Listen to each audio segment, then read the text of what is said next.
મૃતક વિદ્યાર્થીનીના પરિવારજનોનો મોટો આરોપ, સચિન વિસ્તારમાં રહેતી વિદ્યાર્થીનીનો આપઘાત, ફી ન ભરતા સ્કૂલ સંચાલકો બહાર ઊભી રાખતા હતા।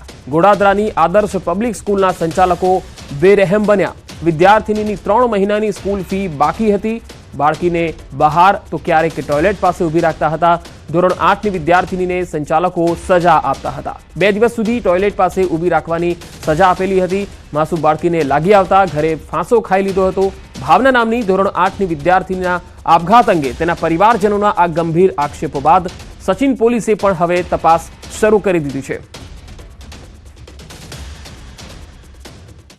मेरी बहन आदर्श पब्लिक स्कूल गोड़ादरा में आई है। वो स्कूल क्लास 8 में पढ़ती थी, तो उसको फीस के लिए बहुत टॉर्चर किया। वो घर पे आके एक बार रोई थी, तो उन्होंने बोला कि मेरी बहन ने बोला कि वो पूरे दिन बाहर खड़ी थी क्योंकि फीस नहीं भरी। तो मेरी मम्मी पापा ने बात की थी स्कूल में फ़ोन लगाकर, तो वो बोलते हैं कि आप जब फीस भरोगे तभी आपको स्कूल में बैठाएंगे। तो फिर मेरी मम्मी नीचे थी, तो मेरी बहन को कुछ काम के लिए ऊपर भेजा था, तो वो दरवाजा नहीं खोल रही थी। तो फिर मेरी मम्मी ऊपर दौड़ कर गई कि क्या हुआ। तो दरवाजा तोड़ा मेरी मम्मी ने, फिर देखा तो उसने ऐसा कदम उठा लिया। जो स्कूल जाती है वो कोई फीस बाकी था, तो मास्टरों ने टॉर्चर किया, उसको स्कूल के बाहर खड़ा रखा। वो डिप्रेशन में आके घर पे आके फांसी खा के मर गया। तो सूरतना सचिन विસ્તારની ગોડાદરા સ્કૂલમાં આ પ્રકારનો બનાવ બન્યો, જ્યાં 3 મહિનાથી સ્કૂલ ફી બાકી હતી ત્યારે આ વિદ્યાર્થીનીને બહાર ઊભી રાખવામાં આવી, ટોયલેટ પાસે ઊભી રાખવામાં આવી। સજાના ભાગરૂપે તેને સંચાલકો આ રીતે બેરહેમ બની અને સજા આપતા રહ્યા। વધુ માહિતી સાથે સુરતથી સંવાદદાતા કીર્તેશ પટેલ જોડાયા છે। કીર્તેશ, આ સમગ્ર મામલામાં સ્કૂલના સંચાલકો તરફથી શું ખુલાસો કરવામાં આવ્યો છે? કોઈ સ્પષ્ટતા કરવામાં આવી છે? બિલકુલ પંકજ, સુરતના ગોડાદરા વિસ્તારની આ ઘટના છે। આગળ પબ્લિક સ્કૂલના ધોરણ 8માં ભણતી ભાવના ખટીક નામની કિશોરી છે કે જેને ફીને લઈને સ્કૂલ સંચાલકો દ્વારા સતત ટોર્ચર કરવામાં આવતી હતી, ટોયલેટ પાસે ઊભી રાખવામાં આવતી હતી, તેને અપમાનિત કરવામાં આવતી હતી। અનેક વખત અપમાન બાદ આ વિદ્યાર્થીને ગઈકાલે ઘરે પાછો ખાઈ। જી કીર્તેશ, હું આપણે અહીં અટકાવવા માંગીશ। હાલ આદર્શ પબ્લિક શાળાના સંચાલક પ્રવીણભાઈ આપણી સાથે જોડાયા છે। પ્રવીણભાઈ, આપની શાળાની અંદર આ જે વિદ્યાર્થીની છે જેણે આપઘાત કરી લીધો છે, જેના આક્ષેપો એવા છે કે ભાઈ સંચાલકો છે તેઓ તેમને બહાર ઊભા રાખતા હતા, સજા આપતા હતા, શું કારણ? સર, મેન તો એ વાત છે કે આ વાત એકદમ પાયા વિહોણી છે। અમારી સ્કૂલમાં કોઈ દિવસ પેરેન્ટ્સને છોકરાઓની ફી બાકી હોય તો અમે ડાયરેક્ટ પેરેન્ટ્સને વાત કરીએ છીએ અને પેરેન્ટ્સ છોકરાઓને કહીએ છીએ કે તમે તમારા પેરેન્ટ્સને કાલે ફોન કરાવજો, અગર તો કાલે સ્કૂલમાં લેતા આવજો, એવી વાત છે। અને એ વાત અમે એક્ઝામ ચાલુ હતી ત્યારે 8-9 તારીખે છોકરાને 7-8 તારીખે અમે ફી માટે છેલ્લું લાસ્ટ છોકરાઓને કીધું હતું કે તમારા પપ્પાને પેરેન્ટ્સને ફોન કર્યા હતા 7-8 તારીખે કે ભાઈ જેની ફી બાકી હોય એને છોકરાઓને સ્કૂલમાં આવીને મળી જવું।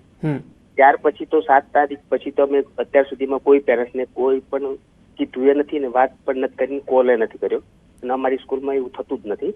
કોઈ પણ દિવસે પેરેન્ટ્સની ફી બાકી હોય તો પેરેન્ટ્સને જ જાણ કરવામાં આવે। એટલે પ્રવીણભાઈ, તમે એમ કહો છો કે તમે કોઈ પણ પ્રકારની સજા આ વિદ્યાર્થીને નથી કરી? ના, કોઈ પણ પ્રકારની સજા નથી કરી। ઓકે, કેટલી ફીસ છે 3 મહિનાની જે બાકી છે? એની ફી તો સ્ટાર્ટિંગ ફી જૂનથી જ બાકી છે, જૂનથી અત્યાર સુધી। એટલે કેટલી ફીસ હશે જે બાકી છે? બાકી તો લગભગ 15,000 પૂરા વર્ષની હોય, એટલે હવે માનો ને 7,500 બાકી હોય, 8,000 બાકી થાય અત્યાર સુધી। હવે પ્રવીણભાઈ, જે વાલી છે આ બાળકીના પરિવારજનો છે એ લોકો એવો આક્ષેપ લગાવી રહ્યા છે કે તમે એમને ટોયલેટ પાસે ઊભી રાખતા હતા બાળકીને। આ બાળકી ઘરે આવીને એમના માતા પિતાને કહેતી હતી કે આ રીતની સ્થિતિ સ્કૂલમાં છે અને એને લાગી આવતા એને આ પગલું ભર્યું છે। નહીં સાહેબ, એ વાત એકદમ ખોટી। ટોયલેટ બાજુમાં કોઈ છોકરાઓને ઊભા જ નથી રાખતા। છોકરાની ફી બાકી હોય ને તો ડાયરેક્ટ અહીંયા ક્લાસમાં જઈને છોકરાને ઊભા કરીને કહેવામાં આવે કે તારા પપ્પાને ફાધરને સ્કૂલમાં બોલાયા છે। કોઈ પણ છોકરાને ફી બાબતે છોકરાને ઊભા કરવા। જી પ્રવીણભાઈ, આપ મારી સાથે જોડાયેલા રહેશો। હાલ રાજુલાલ ખટીક જે આ બાળકીના પિતા છે એ પણ અમારી સાથે જોડાયા છે। રાજુભાઈ, આપ શું કહો છો? કારણ કે શાળાના સંચાલક તો આરોપોને પાયા વિહોણા ગણાવી રહ્યા છે। આ આરોપો એમનો ગલત છે। એમને ઊભી રાખેલી છોકરીને એમના પ્રિન્સિપલ હારે સર મેં વાતે કરેલી કે તમે છોકરીને હું કામ ઊભી રાખી, તો એમને એમ કીધું કે ઊભી રાખવી પડે, તમે ફીસ નહીં ભરી। તો મારી પાસે રેકોર્ડિંગ છે એમની બધી। હેલો પ્રવીણભાઈ, બોલો, શું કહેશો હવે? સર એ છોકરીને ફી બાકી માટે ક્લાસ વાળા સવારે 7 વાગ્યાથી 12 વાગ્યાથી ક્લાસની બહાર ઊભી રાખી એને. તો એ ખોટી વાત છે. છોકરી ત્યાર પછી એક્ઝામ પણ છોકરી ત્યાર પછી 4-5 પછી સર મારી વાત સાંભળો. સર એમ કહે કે આ તો ઓરલ એક્ઝામ છે, તો મેઇન એક્ઝામમાં ઊભી રાખી હોય તો સમજો. આ ઓરલ એક્ઝામમાં ઊભી રાખી તો મેં એમને એમ કીધું હું કઈ ફીસ નહીં ભરવાનું, મારી સેલેરી ખાલી લેટ આવવાની છે. મેં કે એમને એમ કીધું આવતી 15 તારીખે હું તમારી ફી ભરી દેવા. મેં એમને ના નથી પાડી કે એમાં અમારા છોકરા ભણે છે તો અમને ખબર છે ફીસ ભરવાની જ છે. રાજુભાઈ, કયા શિક્ષક હતા જેમણે સજા કરી હતી આ પ્રકારની? તમે જે આરોપ લગાવી રહ્યા છો કયા ટીચર સામે છે? એ શિક્ષક તો નહીં ખબર, એ એમની જે ક્લાસ ટીચર અને જે લેતા એ લોકો છે. ઓકે, અત્યારે પ્રવીણભાઈ આપ અમારી સાથે જોડાયેલા છે, જે શાળાના સંચાલક છે, તેઓ તો ના પાડી રહ્યા છે કે આવો કોઈ જ આરોપ નથી થયો, માત્ર એક ફોન કરવામાં આવ્યો છે, આ સિવાય બીજી કોઈ સજા અપાઈ નથી. અરે ઉભો રહી ગઈ હતી છોકરી, થોડી ખોટું બોલતી હોય. એને રોજ સ્કૂલ જવાનું કેવું તો સ્કૂલ જવાની ના પાડે છે. ત્યાર પછી તો સરજી ત્યાર પછી જયારે એના પેરેન્ટ્સ સાથે ફી માટે કીધા પછી તો 8 તારીખ 7, 8, 9, 10 3 દિવસ ત્યાર પછી સ્કૂલમાં છોકરી આવી છે, એવું કોઈ છે નહીં. અને છોકરોને કોઈ પણ રીતે છોકરાને કોઈ દિવસ અમે ફી માટે દબાણ કરતા નથી, એની કહેતા પણ નથી. અમે ખાલી ઓનલી ફોર પેરેન્ટ્સને ફોન કરીને જણાવીએ છીએ કે તમારી ફી ડેટ લઈએ છીએ, તમે આવતા તમારા છોકરાની ફી બાકી છે તો હવે પછી તમે નેક્સ્ટ ક્યારે ભરશો? છોકરા પેરેન્ટ્સ પાસેથી અમે તારીખ લઈએ છીએ. છોકરાઓને અમે કોઈ પણ પ્રકારે છોકરાઓને અમે ફી માટે ક્લાસની બહાર કાઢવા, ઘરે મોકલી દેવા, એવું કોઈ પણ પ્રકારનું. છોકરી મને એમ કીધું, મને પપ્પા એક્ઝામ નહીં આપવા દીધી. ના એને એક્ઝામ આપેલી છે. એક્ઝામ તો એ એક્ઝામ નથી આપી. મારી પાસે રેકોર્ડિંગ છે. સરે મને એમ કીધું કે એક્ઝામ એ તો નોર્મલ છે, નહીં આપે તો પછી અપાઈ દેવા, એમ કીધું મને. બોલો પ્રવીણ સર છે તે. મારી વાત સાંભળો, બોલવાનું છું. સ્કૂલમાં એક્ઝામ, મારી વાત સાંભળો, સ્કૂલમાં એક્ઝામ તો અત્યારે નોર્મલી ટેસ્ટ લેવાતા હોય, નોર્મલી ટેસ્ટ લેવાતા હોય. કોઈ એક્ઝામમાં કોઈ પણ અત્યાર સુધીમાં રેકોર્ડ છે, કોઈ પણ દિવસ જેની ફી બાકી હોય એ છોકરાને એક્ઝામમાં કમ્પલસરી એટેન્ડ કરાવીએ છીએ. એવું કરતા નથી. ફી માટે અમે પાયા વિહોણી વાત છે. થોડી ખોટું બોલે છે. ખોટો આક્ષેપ છે એ ખોટો. અમારી પાસે રેકોર્ડિંગ છે. એમને વાત સાંભળો, પેલા એને ઝીણવટપૂર્વક તપાસ કરાવડાવો, અને કોઈ ઘરની કોઈ અંગત મેટર બી હોઈ શકે છે એમાં. મામા ઘરની મારી છોકરી એવી છે, કોઈ મેટર નહીં થાય. છોકરી એવી છે જ નથી. સ્કૂલે જાય ને સ્કૂલેથી ઘરે આવે ખાલી. સાહેબ આ મેટર તમને એવું લાગે તો પછી આ 15 દિવસ થઈ ગયા એ વાતને, 10 દિવસ થઈ ગયા. 10 દિવસ પછી આ પગલું ભરે એ શક્ય નથી. એ રોજ એને સ્કૂલ આવવાની કહેતો હતો, સ્કૂલ આવવાની ના પાડે. મારે નથી જવું સ્કૂલ. ત્યાર પછી તો સ્કૂલે આવે છે. ઓ આવી હતી એના એમને હમણાં કેટલા દિવસ ઉત્તરાયણ પહેલા નથી આવી, ઉત્તરાયણ પછી નથી. ઉત્તરાયણ ખાલી ઓલો તમારે કઈ હતું ઓલી પહેરીને આવવાનું ત્યારે આવી હતી. હા તો ત્યાર પછી તો અમે તો એના પહેલા તમારી સાથે વાત કરી હતી ફી માટે. ત્યાર પછી તો વાત કરી જ નથી ને. ત્યાર પછી તો તમારા એ પેરેન્ટ્સના બંને છોકરાઓ છે, 2 છોકરાઓ અભ્યાસમાં ભણે છે, અને હજુ સુધી કાલે પણ એ છોકરી સ્કૂલમાં એના ભાઈને છોડવા માટે આવી. એટલે અમે સ્કૂલમાં એવું કોઈ દબાણ કરતા નથી. તો નાની છોકરીને તો હું કહેતોય નથી. નાની છોકરી તો ભણે જ છે તમારે અહીંયા. એને થોડી કેવું છે, એને મોટીને ઊભી રહી ગઈ. અમારે જો સ્કૂલ તરફથી અમારે દબાણ કરવું હોય તો અમે બંને છોકરાને કરીએ ને, જેની ફી બાકી હોય. એની બાકી છે, આની બાકી છે, તો એકને કરીએ ને એકને ન કરીએ, એવું પક્ષપાત ન કરી શકીએ ને અમે. આ ખોટી વાત છે. તમે ખોટી વાત, મને કઈ નથી લાગતો કે મારે ખોટી વાત કરવી તમારે યાર. બરોબર રાજુભાઈ, તમે આ જે વાત કરી, તમે જે આરોપ લગાવી રહ્યા છો જે શાળાના સંચાલક અથવા શિક્ષક ઉપર, આ અંગે તમે કોઈ ફરિયાદ કરી છે, કોઈ નોંધાવી છે કોઈ ફરિયાદ? આ જવાના જ છે સાહેબ અમને. અચ્છા, તમારી જે બાળકી છે એને કેટલી વખત તમને એવું કીધું હશે કે શાળામાં મને સજા આપી છે? 1 વાર, 2 વાર, 3 વાર? 2 વાર કીધું હતું. 2 વખત કીધું. 2 વખત કીધા પછી તમે સ્કૂલમાં ગયા હતા મળવા માટે? ના, નહીં ગયો હતો. મેં કીધું કઈ નહીં, પ્રિન્સિપલ સર હારે વાત થઈ ગઈ, તું જા, હું 15 તારીખે ફી ભરી દેવા. ઓકે, તમારી શું વાત થઈ હતી ફોન ઉપર પ્રિન્સિપલ સર સાથે? સર આ તો એવો જ વાત થઈ હતી કે સર તમે છોકરીને હું કામ ઉભી રાખી, હું જે કેવું હોય અમને કહો, અમે પેરેન્ટ્સ છે.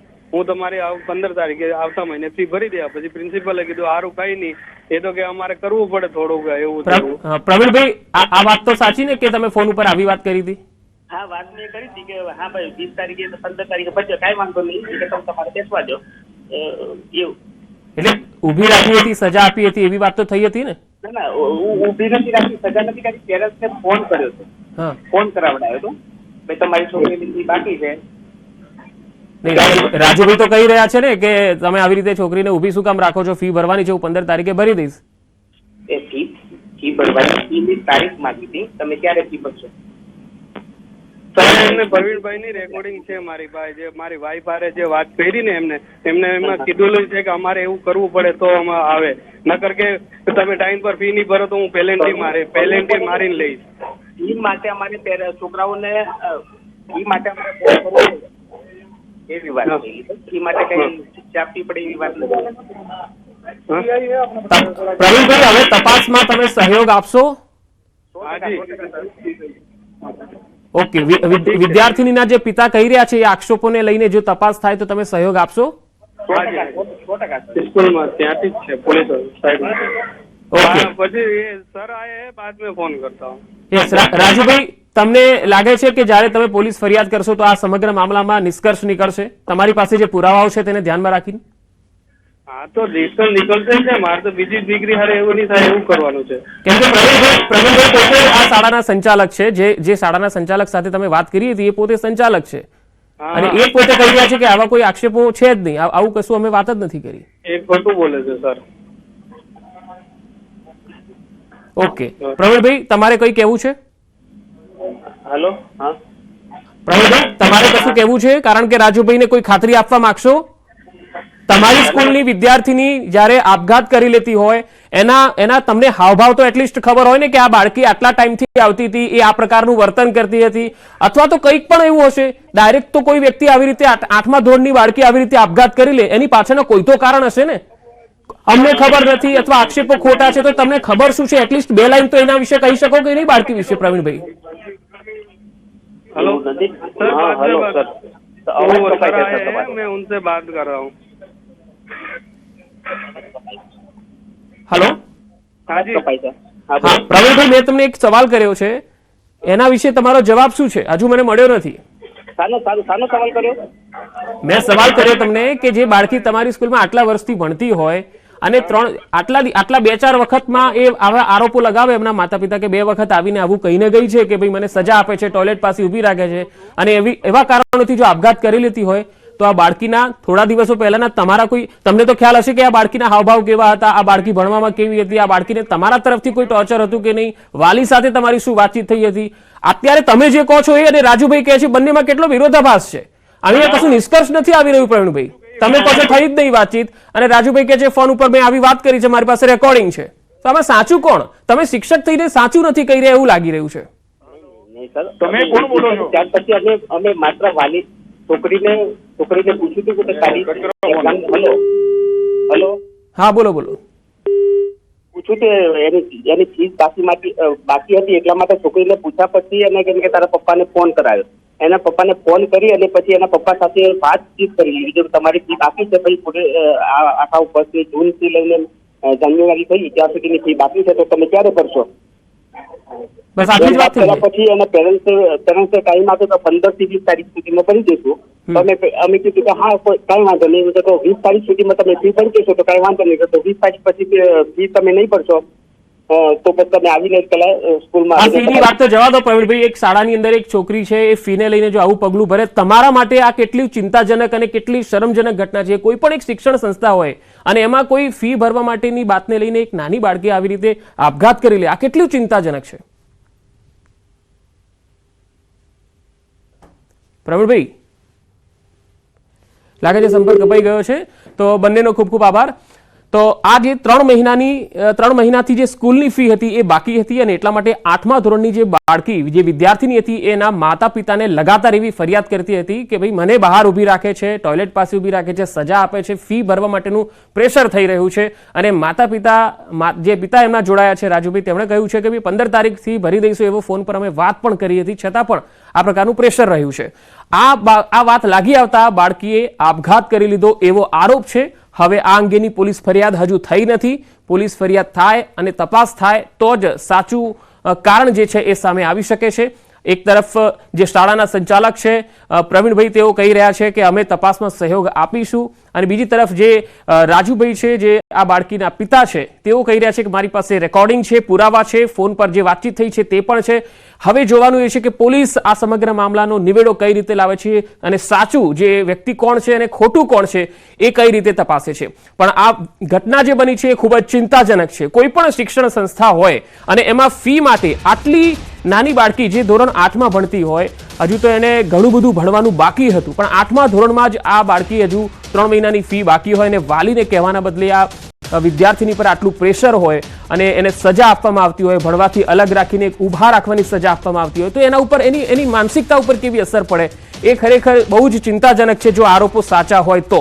પણ આ વાત હવે પોલીસ તપાસનો વિષય છે. હાલ શિક્ષણ રાજ્યમંત્રી પ્રફુલભાઈ પાનસેરી આપણી સાથે જોડાયા છે. પ્રફુલભાઈ, સુરતનો આ બનાવ ખૂબ જ ચિંતાજનક છે, જેમાં આરોપ લાગ્યો છે કે બાળકીને સજા કરવામાં આવતી હતી ઊભા રહેવાની, અને એટલા માટે તેણે આપઘાત કર્યો. આપની પહેલી પ્રતિક્રિયા? પહેલા બાબતમાં તો દીકરીનું આત્મહત્યા થઈને મૃત્યુ થયું એ બદલ મારી સંવેદના દાખવી રહ્યો છું, એના પરિવારને સાંત્વના આપી રહ્યો. પરંતુ પરિવાર અને વાલીઓ જે કહી રહ્યા છે કે આ રીતનું બન્યું, હું ત્યાં નથી, હું બહાર છું, ગાંધીનગર છું, પહોંચવા આવ્યો છું, પણ મને જે માહિતી મળી છે એ પ્રમાણે મેં મારા વિભાગને ત્યાં સૂચના અપાઈ ગઈ છે.